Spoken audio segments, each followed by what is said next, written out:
피부와 장 이 두 가지를 떨어뜨리고 볼 수는 없어요. 두 가지를 같이 해석해서 접근을 하는 게 맞다고 판단되고, 장과 면역은 분명한 관계가 있다라는 내용은 우리가 다 알고 있는 내용이죠. 아토피, 피부 장벽의 문제와 면역 반응 두 가지로 볼 수가 있다. 그 원인을 해서 피부 장벽의 문제는 피부 표피의 장벽이 무너지면 표피에 서식하고 있는 세균들이 침투함으로써 피부 장벽이 무너지고 면역 반응이 일어나고, 면역 반응의 결과물로 피부 장벽이 다시 무너지면 더 크게 면역 반응이 일어나고, 이 면역 반응의 결과물로 피부 장벽은 또다시 무너지게 되고, 이러한 사이클을 반복하면서 아토피는 시작이 된다. 현재 치료하는 방법으로 선택되는 것이 피부 장벽, 외부적인 요인은 바로 피부 장벽의 구성 물질 중에 하나인 세라마이드를 주입하는 형태. 면역 반응의 문제는 염증 반응이라고 볼 수 있기 때문에 그럼 염증을 낮춰주는 스테로이드를 사용한다. 두 가지 방법이 사용되고 있습니다.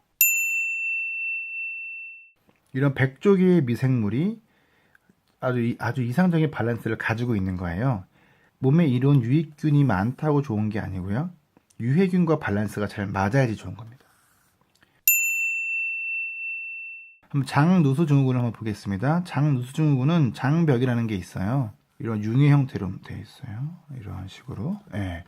장벽은 피부와 같습니다. 피부와 같이 외부 환경에 노출되어 있는 것이 장벽이에요. 우리가 음식을 먹으면 외부에 있는 걸 우리가 먹는 거잖아요. 그러면 그것들을 씹어서 삼키면서 내려가면서 장벽을 다 만나죠. 식도도 만나게 되고 위도 만나게 되고 소장도 만나게 되고, 이 물질들이 이런 데에 붙어서 막 소화작용을 일으키는데, 얘네들이 어디서 온 거예요? 밖에서 우리가 입안으로 넣은 거잖아요. 그러면 마찬가지로 장벽은 몸 안에 있지만 결국 외부 환경에 노출되어 있는 기관입니다. 그래서 피부와 똑같다고 생각하시면 돼요. 중요한 부분이죠. 예를 들어서 세균들의 공격을 받아서 장의 어떤 친밀도가 깨지면, 장벽이 무너지면, 그렇죠? 피부 장벽이 무너지면, 장벽이 무너지면 같은 얘기죠. 장벽이 무너진 틈새 사이로 세균들이 공격하게 되는 거죠.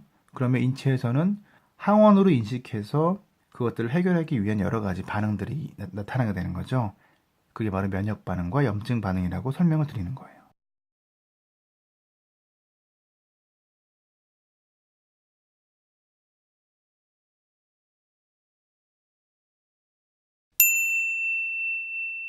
새로운 세포들이 자라나서 장벽을 잘 튼튼하게 만들어야 되는데, 또다시 그런 외부 공격을 또 받게 되면 이런 반복적인 사이클로 인해서 해결을 하지 않고 계속적으로 공격을 받게 되는 환경이 만들어진다는 거죠.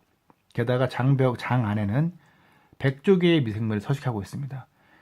100조 개의 미생물이 장벽이 무너지면 얘네들이 무너진 장벽 안으로 흡수가 되죠. 침투가 되죠. 그러면 유익균과 유해균의 밸런스가 그냥 얘네들 다 그냥 공격인자가 되는 거예요. 장 누수가 시작되고 공격을 받게 되면 유해균의 비중이 높아지고 유익균의 비중이 줄어드는, 즉 얘는 밸런스가 깨진다는 거죠. 그래서 밸런스가 깨지면 그만큼 장을 회복하기가 힘들다. 장 누수 증후군과 아토피는 저는 같은 질환이라고 봐도 무방하다라고 설명을 드리고 싶습니다. 네, 여기서 아토피와 장 누수 증후군에 대한 설명을 마치고요. 장 누수 증후군, 그럼 어떠한 방법으로 해결을 해야 할 것인가, 이 내용에 대해서 설명을 드려보도록 하겠습니다.